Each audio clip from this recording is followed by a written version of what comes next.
we're in the book of Leviticus, and we're going to start working our way through it this week. I last week gave a quick introduction, and don't worry if you missed it. I'll recap things as the key concepts as we go along. But two things that I want you to remember. If somebody comes to you and says, "What is the book of Leviticus about?" you should have two phrases that you are ready to utter, and one of them is, "Be holy as I am holy." That's right from the book, right? And then the other one is, "Holiness is different." And we'll talk about what that means and develop that a little bit more as we go along. But from this book is God speaking to the children of Israel and giving them the rules that they need to follow because God is in their midst now. He's living in the tabernacle, or he's residing in the tabernacle in the middle of the camp, and he's telling them, "This is how you worship me. This is how you enter sacred space and have the right to, or the ability to interface with me."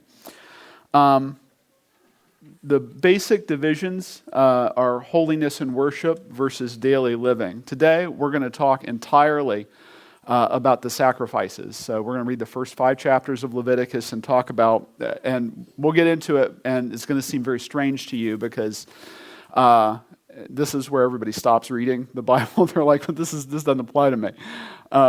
It's a series of sacrifices that God is telling them to enact for him or to give to him in order to interface with him in the middle of the camp.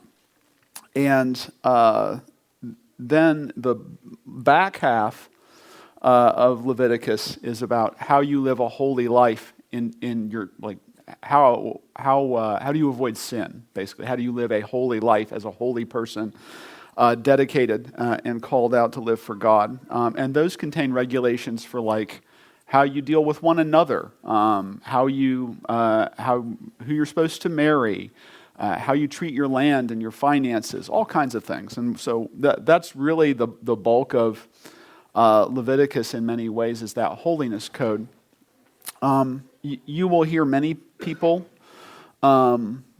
especially out in the world, who want to confront you about your faith. Oftentimes they will say things like, "Well, you think homosexuality is a sin, but you don't follow the other laws that are in Leviticus, like you wear mixed fabric. That's one thing that's forbidden. You don't eat kosher. There are a variety of other things." When somebody says that to you, say, "That's cute, but that don't work on me." Because I know that Leviticus is addressed to the nation of Israel at a specific time, at a specific place in their history, and spells out the way that they should live with God in that moment in time. And there are principles we can draw from it, but like as far as like I'm sure I'm wearing mixed fabrics right now, right? Somehow.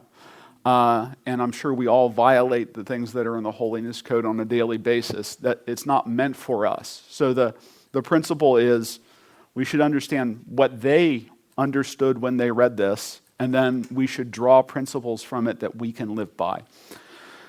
So it's for them, and it's also ultimately for us, but we have to understand what it said to them before we can understand what it says to us.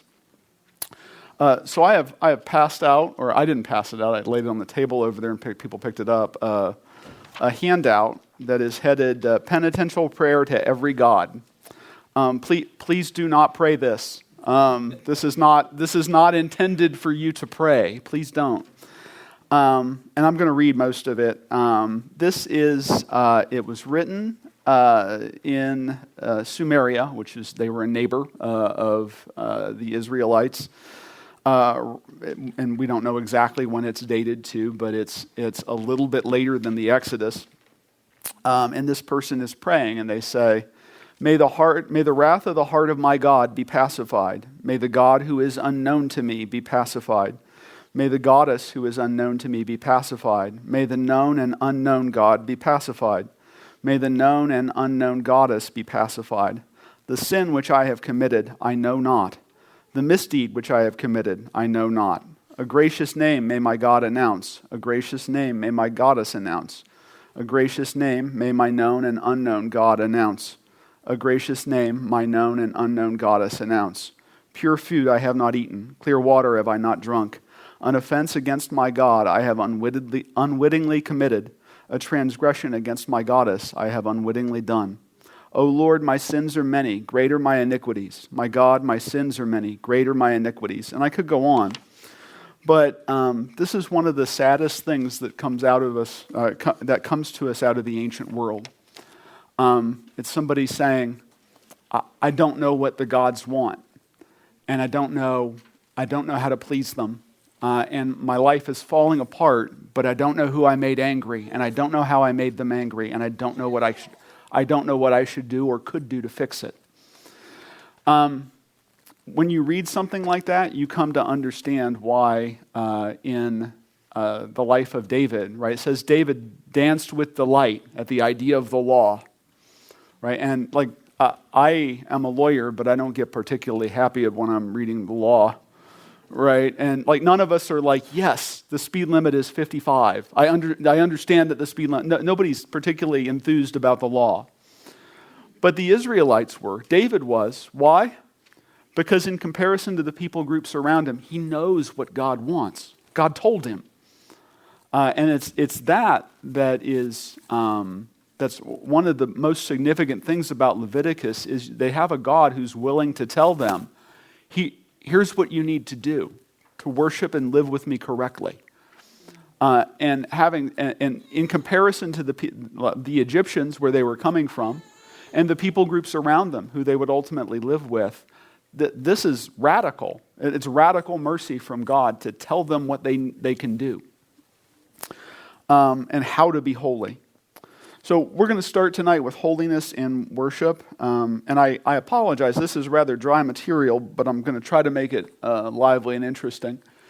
So a couple things that you need to know in order to place this in its ancient Near Eastern context. One is that the way that other cultures in the ancient Near East practiced worship or sacrifice that was similar to what you're seeing here, it almost always involved an idol. And in the mindset of the ancient Near Eastern folks, like Assyrians, Sumerians, the Mitannians, and others, you would get an idol, right? Or you would create an idol, and nobody thought that idol was God.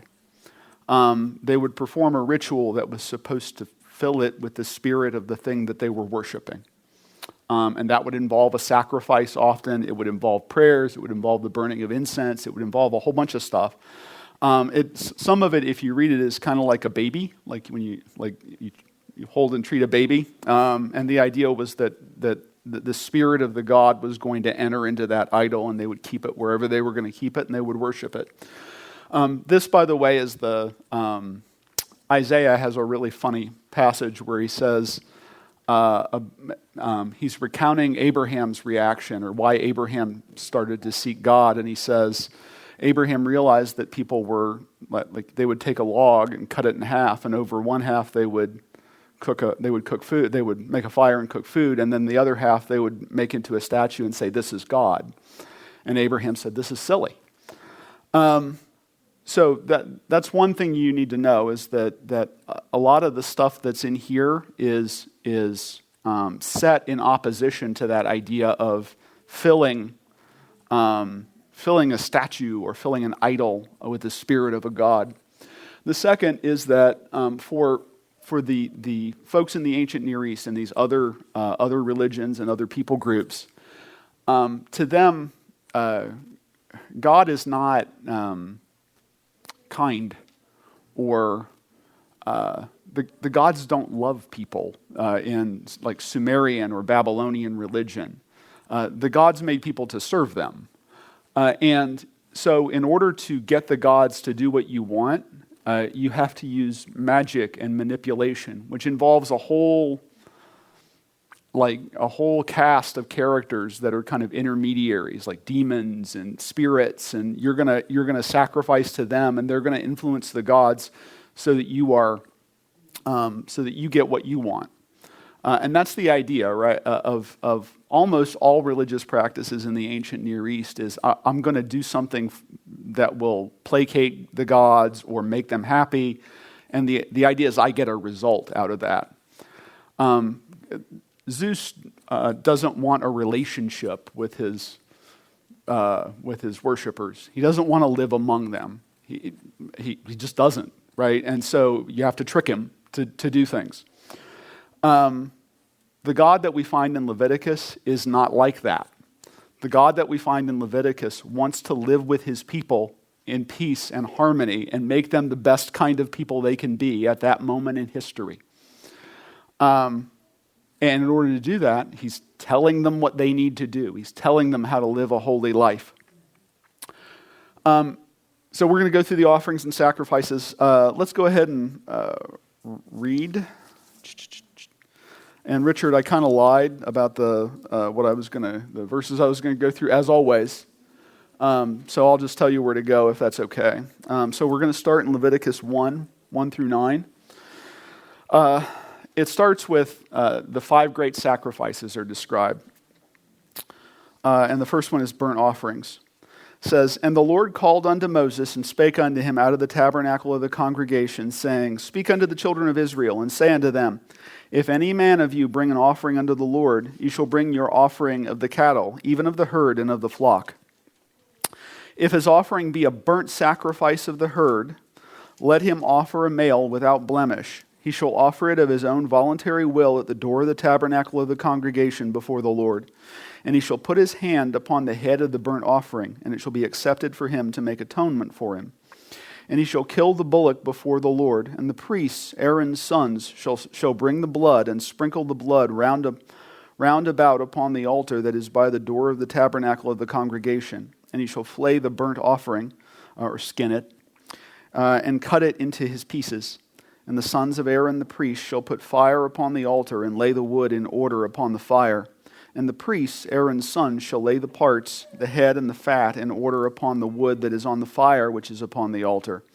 And his inwards and his legs shall he wash in water to get rid of any waste. And the priest shall burn all on the altar to be a burnt sacrifice, an offering made by fire of a sweet savor unto the Lord." That's the kind of common theme of these first 3, is that they are a sweet aroma to the Lord. And so you may say, okay, well, mechanically, how does it work, right? And mechanically, how it works is you're supposed to give the very best that you have, right? The very best that you have is an unblemished bull, cattle, right? Why? Because it's economically valuable, right? A bull can make if you give him enough cows, he can make a whole bunch of little cows, right? Whereas a cow can, a she-cow can only, I don't think they have litters, right? I'm not a farmer guy, so I don't know. But I think they only have one baby at a time usually, and over the life of a cow, she can create many less cows than a bull can. The most valuable thing you can have is a male cattle, and it has to be without blemish. We're told by Plutarch and others that the priests were extremely careful. Like they they weren't just like, oh yeah, it checks out. We trust this guy.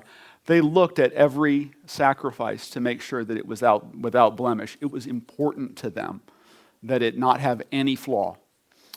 And so then the whole thing, right, is skinned, and everything is burnt except for the skin. And they paint part of the altar with the blood.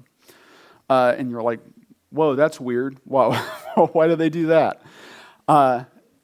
It's because the blood, as we'll find out later, to them represents life force. And it's used to sanctify or purify that part of the tabernacle, right? You can enter into God's presence because you've made it pure. And then the whole thing is burned. None of it is preserved. We're going to see in later sacrifices that it's basically like a Brazilian barbecue. Like you bring your cattle and they cook it, and you take part of it, and God takes part of it, and the priest takes part of it, and you give some to your friends and family, and it's a huge party. But in this case, this is for God. Greg's laughing at me. Stop laughing at me, Greg. The fire consumes everything, right? All of it goes to God. And there are a few different ideas or concepts for like why these sacrifices exist, and I'll list 4 of them. One of them's the gift idea. This is just a gift to God, and we know. I won't go and read all of these, but if we were to read Psalm 50, 12 through 14, which I'll find quickly, or maybe Richard will just flash it up. Maybe. Will he do it? I don't know. There we go. So God says in Psalm 50:12, "If I were hungry, I would not tell thee, for the world is mine and the fullness thereof." And then, "Will I eat the flesh of bulls or drink the blood of goats? Offer unto God thanksgiving and pay thy vows unto the Most High." From God's perspective, right? He's disabusing them of the notion that he's like, I'm not eating this stuff, guys. Or I don't need your sacrifices. That's not the point of the sacrifice. The point of this particular sacrifice is for them to enter sacred space, and it's like going to someone's home, right, and bringing a gift. I don't think we do that a lot here in the United States, maybe sometimes, but when I was in Japan, where I was for a couple months back in 2016, if you went to somebody's house and you showed up without an umagi, a business gift, it's a huge faux pas. Like they won't call you out and be like, "Where's my gift?" But you look like a rube if you don't do it. This is very similar, right? The idea is you're coming into God's presence, and you are offering up a gift, or you're offering up this welcome gift almost to Him. Notice that there's not any talk about like, "Oh, you did something wrong," right? That's not part of this paradigm. Is you did something wrong, so you need to bring an offering. Let's continue. Leviticus. Oh, also notice. I'm sorry. So when you go into God's presence, we talked last week about how this is kind of a manual. Safety manual, because being around God's dangerous, right, in the context of Him living in the camp. Notice, like, you've got to bring the right gift. What would happen if you tried to, if I brought my, a bull that I knew was not a good one, right? I just tried to pass. I thought, I'm done with this one. He's not any good anymore. I'm going to bring him in and have the priest slaughter him, and I'll get credit for that, and people will love me. They'll see I'm offering this, right? We read in Leviticus 10 how God killed the priests when they offered this unauthorized incense to Him. So it's dangerous. Don't do that. I'm very glad when I read Hebrews 4:16 that it says I can approach the throne boldly. Right, that's New Testament grace, is I get to come to God all the time if I want to. I am sacred space. I don't have to go to a place that's dangerous. It also means I have an enormous responsibility. There it is. "Let us therefore come boldly unto the throne of grace, that we may obtain mercy and find grace to help in time of need." That's not what the Israelites were thinking. They were thinking, I better be careful, because God is dangerous. Okay, let's turn to Leviticus 2. And the rest of chapter 1 is the same sacrifice, but with goats. It's instructions for like, hey, if you bring a goat, you don't have a cow or bull. And then the third one is, if you're super poor and you just have a bird, this is how the priests will treat the bird. But it's all the same sacrifice, the same whole burnt offering sacrifice. Leviticus 2. "And when any will offer a meat offering unto the Lord, his offering shall be of fine flour, and he shall pour oil upon it, and put frankincense thereon, and he shall bring it to Aaron's sons, the priest." And meat here, it means like a meal, or like something that you're going to eat. It doesn't mean meat it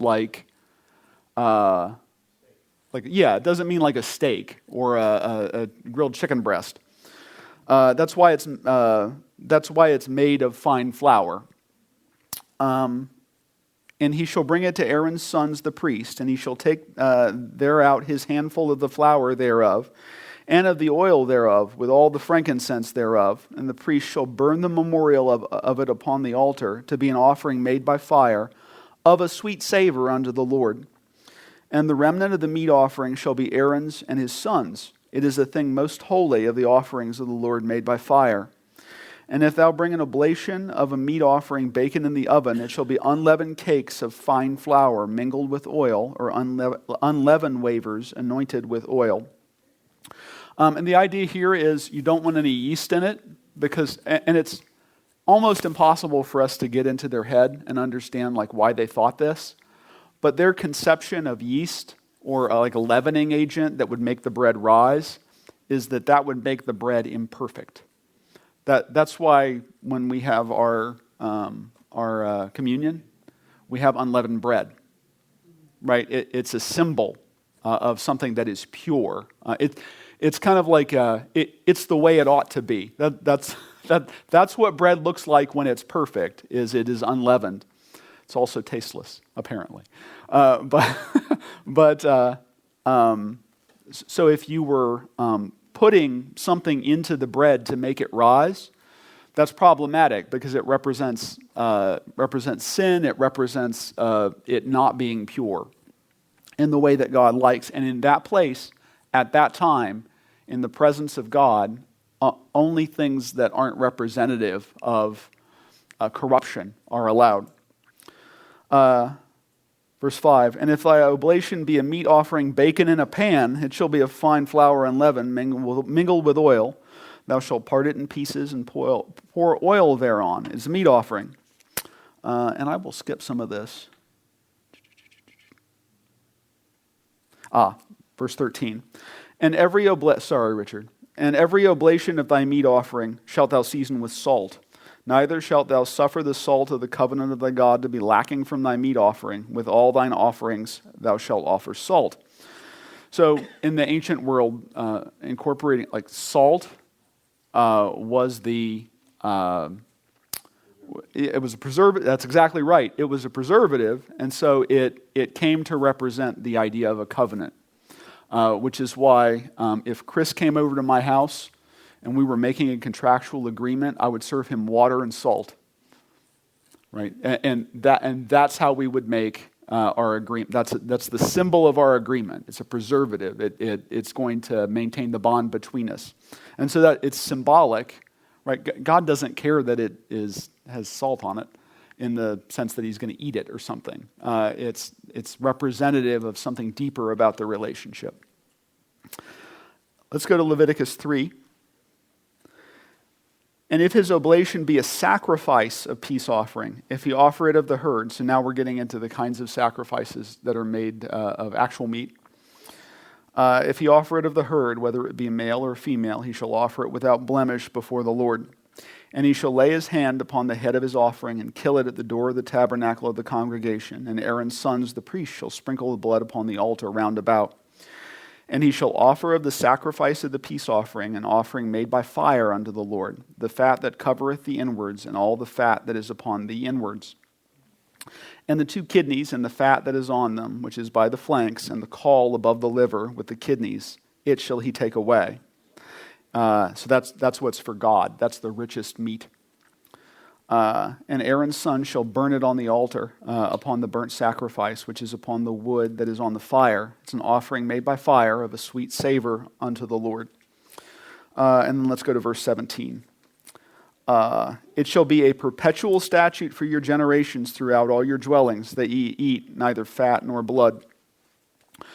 So if we were going to read through this whole chapter, you would see that it basically is like a barbecue. Right? It's like you're going to have a meal with God. This is the reality of God living in the camp with them, and of them sharing fellowship with Him. Again, you notice the common thread of the blood being applied to the altar, and the purification happening there. It's the idea that they are preparing sacred space for you to enter and commune with God. The other thing I'll note here, have you noticed what's missing from all of these? there's not a single mention of, oh, you committed a sin, so you need to sacrifice. None of these are about your sin or your some Israelites' personal sin. They don't purport to remove sin. They're not about getting rid of some past mistake you made. Nothing. It's just about communing and living in harmony with God in the midst of the camp. Chapter 4. And the Lord spake unto Moses, saying, Speak unto the children of Israel, saying, If a soul shall sin through ignorance against any of the commandments of the Lord concerning things which ought not to be done, and shall do against any of them, if the priest that is anointed do sin according to the sin of the people, then let him bring for his sin which he has sinned a young bullock without blemish unto the Lord for a sin offering. Now we're talking, right? Like this is more about what we think of when we think about a sacrifice, right? We think, oh, people needed to offer a sacrifice to atone for their sins, right? And that's what Jesus is an image of. And that's kind of right. But in none of these do you find the blood, like, we say things like we're washed in the blood of the Lamb, we're made clean by his blood. In none of these sacrifices is the blood applied to the person who brought the sacrifice. So it's an imperfect metaphor in that way. And notice too, in verse 2, it says, If a soul shall sin through ignorance against any of the commandments of the Lord concerning things which ought not to be done, and shall do against any of them. So it's not for instances where you sin intentionally, right? Where you break the moral law by saying, oh, I know this is wrong, but I want to do it. And then you go ahead and do it. Who's done that? Almost constantly. I'm probably doing it now. Right? Like in your head, I know this is wrong, but I want the outcome. It's not for that. When we get to the Holiness Code, we'll find that there's a whole bunch of stuff that has to do with ritual purity, with being clean enough, not in a hygiene sense, but in a ritual sense to get in front of God. And there are things you just can't avoid. It's a woman who gives birth is considered unclean. There's nothing more natural in the world than giving birth, right? And she certainly can't avoid it. Right, it's coming whether you want it or not. At that point, so it's not a matter of you being ritually unclean because you did something morally wrong. There are things that can happen to you that make you ritually unclean that are completely not your fault, or are completely unavoidable. Yeah.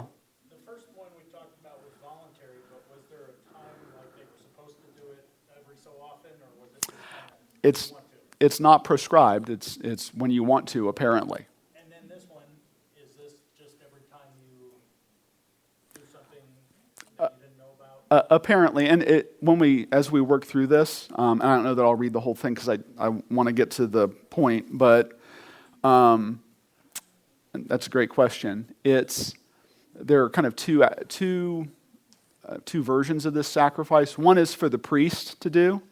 When the priest has sinned himself, is ritually unclean himself, or believes that somebody in the community is inadvertently ritually unclean. Like Grandpa died in the tent and they had to get him out. And people were scrambling and they don't know who touched him, but somebody did, so we're going to go ahead and make this right. You're not supposed to touch a dead body. So that's sometimes if you want to get a dead body out, you got to touch it, right? And then there's another version towards the latter end of this that is for like me. I know I inadvertently sinned earlier and I want to make it right.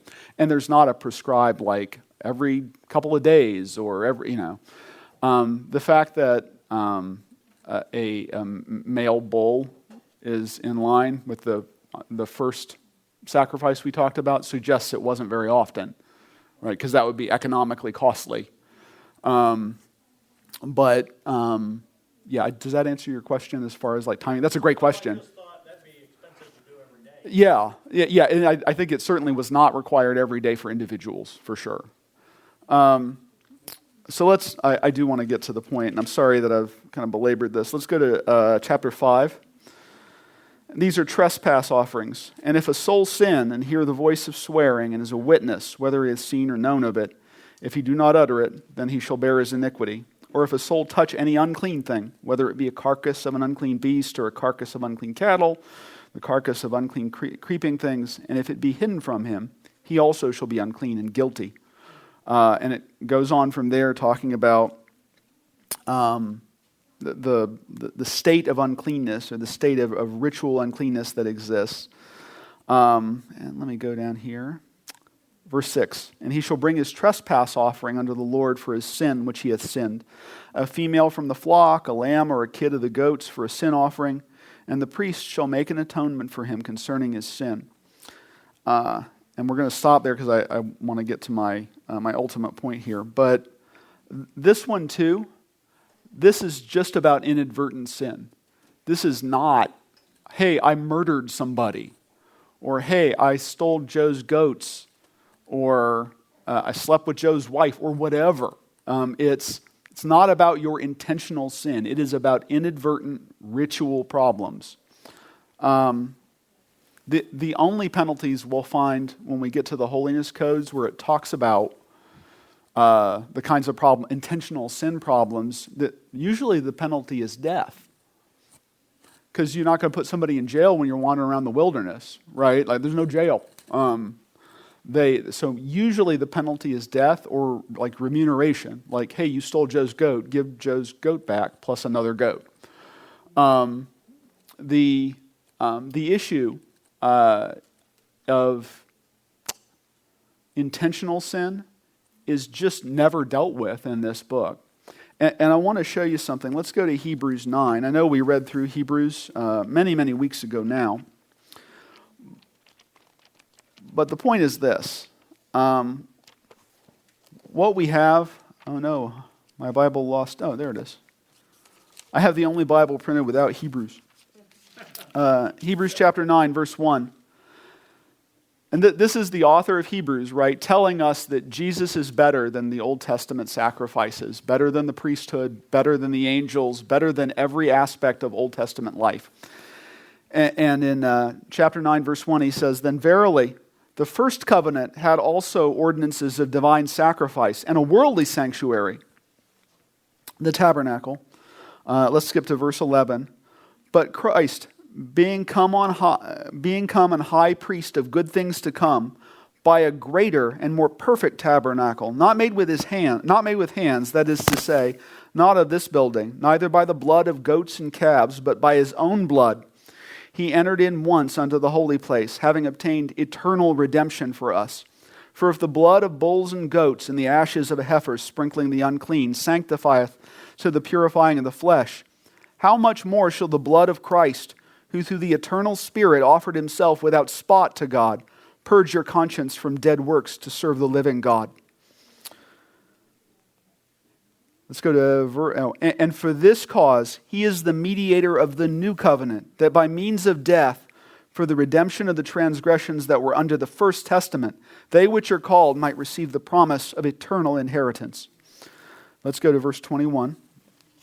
Moreover, and it's talking about Moses and the priesthood, and it says, moreover, he sprinkled with blood both the tabernacle and all the vessels of the ministry, and almost all things are by the law purged with blood.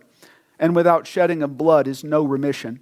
It was therefore necessary that the patterns of things in the heavens should be purified with these, but the heavenly things themselves with better sacrifices than these.